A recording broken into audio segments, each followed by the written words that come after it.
Ouverture. C'est la remise en question. Persévérance. Lâcher prise. Ensemble. Énergie. Synergie. Déblocage. Envie.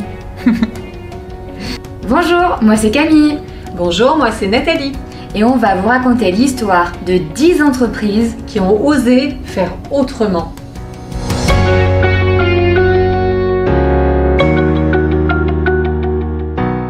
L'idée, c'était de pouvoir trouver une méthode qui puisse s'adapter à 10 entreprises totalement différentes. Leur seul point commun, c'était de vouloir innover ensemble. Le fil rouge de toutes les méthodes qu'on leur a fait tester était bien la créativité, l'intelligence collective, le ludique. L'idée, c'est de sortir du cadre, de réfléchir à comment faire autrement ensemble. Dans l'innovation, déjà, il y a le côté nouvelles idées, nouveautés. De sortir des sentiers battus et des modèles qu'on a pu nous transmettre ou qu'on a pu apprendre. Être à l'écoute de l'ensemble des acteurs d'une entreprise, quelle qu'elle soit. Pour ma part, c'était une autre posture, une posture différente. Et pour l'équipe, vraiment une libération de la parole. De mettre en mouvement le collectif, tous les salariés ensemble et de chercher à innover ensemble. Et concrètement, ça donne quoi ?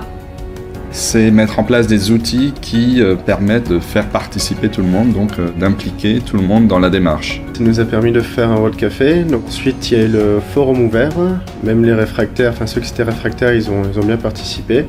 La vraie qualité de cette démarche-là que vous nous offrez, c'est de l'accompagnement interne et de pouvoir partager avec les autres entreprises en externe aussi. Ça, c'est une vraie plus-value parce qu'en fait, on voit notre marge de progression au fur et à mesure. On partage nos doutes entre dirigeants, là où on en est. Même les collaborateurs, ils se disent pas mon dirigeant est fou parce qu'il voit les autres collaborateurs des autres entreprises faire exactement la même chose. Et voilà, et je pense que ça participe vraiment de la qualité de la démarche dans son ensemble. Donc pendant 9 mois, on leur a fait tester des outils, des méthodes, on leur a fait vivre des choses ensemble. Ils échangent, ils récupèrent des idées les uns des autres. On a vu des changements notoires à partir du moment où ils arrivaient à faire eux-mêmes pour qu'après ils puissent vraiment démultiplier comme ils en ont envie dans leur structure, dans leur entreprise. Avant, je n'osais peut-être pas avoir une prise de parole importante. Maintenant, j'hésite pas et j'ai plus peur.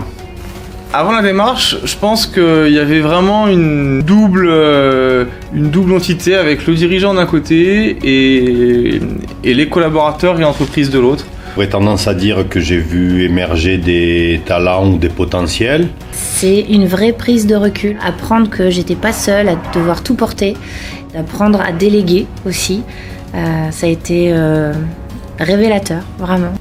Je pense un peu de légèreté globalement dans le fonctionnement du cabinet. Et moi, à titre personnel, c'est quelque chose que j'apprécie, ça. Le fait de se recentrer, ça apporte, à mon avis, beaucoup de sérénité.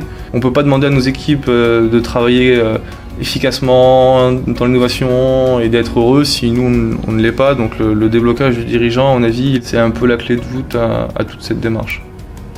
Bon, si vous vous posez encore la question, demandez-leur. C'est un peu comme le grand 8, c'est-à-dire on a un peu peur quand on est au pied, on fait la queue là, on transpire, on est en stress et tout. Puis une fois qu'on l'a fait, à la fois on a pris du plaisir, on a appris des choses, il faut prendre son ticket pour cette aventure, vraiment. 100% des gagnants ont tenté leur chance. Quoi qu'il en soit, ça apporte que du bon, ça apporte que de la nouveauté, donc il faut y aller, go. C'est vrai que c'est bien pour tout le monde, hein, ouais. Que ce soit les collaborateurs ou le chef d'entreprise.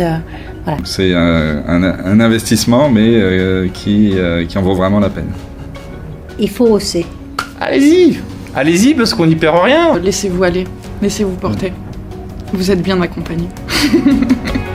Alors, on voudrait remercier l'ANACT pour le financement du projet, le CJD PACA pour nous avoir fait confiance et soutenu ce projet, les 10 entreprises pour avoir osé faire autrement, Thomas Ganet pour la communication et Yann Chapus pour la facilitation graphique.